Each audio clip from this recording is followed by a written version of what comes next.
साथियों, पहले मैं आप तमाम लोगों को अभिवादन पेश करता हूं। 16 सितंबर को मैंने पहली बार हथियारबंद संघर्ष का विराम प्रकट करते हुए स्टेटमेंट जारी किया था और उसके बाद गढ़चिरौली, माड़, पूर्व बस्तर के साथियों ने भी वहां से हथियारबंद संघर्ष को छोड़ने का निर्णय पर वे लोग भी स्टेटमेंट जारी किए हैं।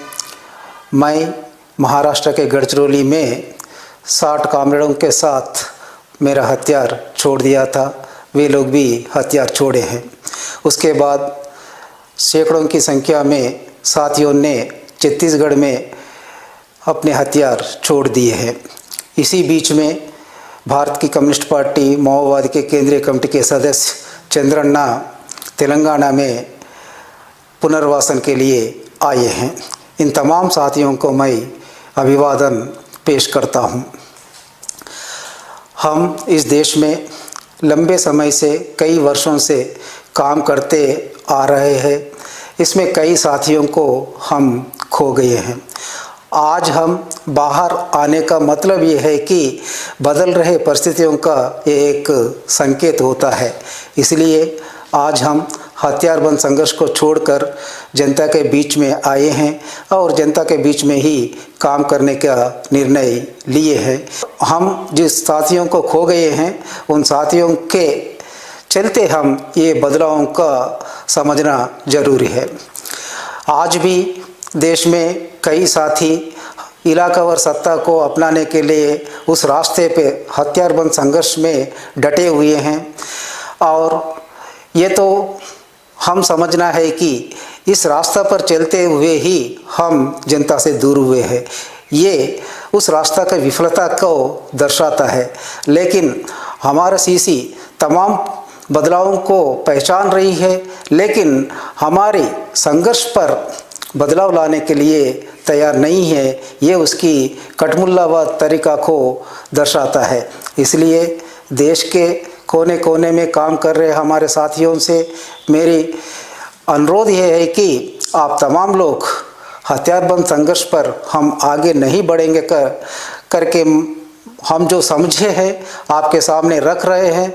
इस पर आप लोग भी निर्णय लेकर हथियार छोड़कर जनता के बीच में आकर काम करने के लिए मैं विनती कर रहा हूं। हम हथियार छोड़ने पर कुछ लोगों ने हमें निंदा करते हुए अलग अलग प्रकार का दुष्प्रचार कर रहा है। गद्दार, नहीं तो कोवर्ट, ऐसा शब्दों का प्रयोग करते हुए निंदा कर रहा है। इसका मैं सरासर खंडन करता हूं। मेरे से पहले कमरेड रूपेश ने भी बहुत विस्तार से इस पर बात किए हैं, इसलिए मैं दोबारा उसमें जाना नहीं चाहता हूं।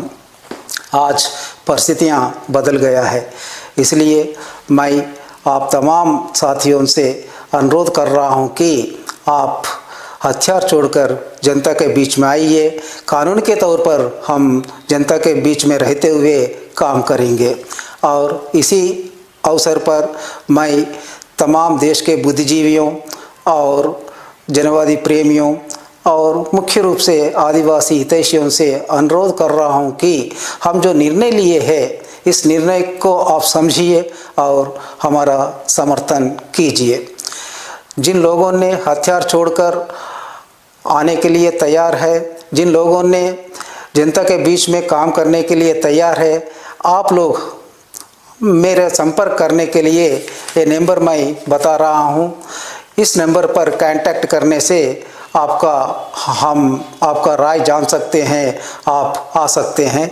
नंबर है 8856038533 और एक बार मैं दोहरा रहा हूँ 8856038533 और इसके साथों साथ आप रूपेश का नंबर पर भी आपका राय बता सकते हैं और आ सकते हैं। आने के लिए ही मैं अनुरोध कर रहा हूं, इसलिए रूपेश का भी नंबर मैं दे रहा हूं।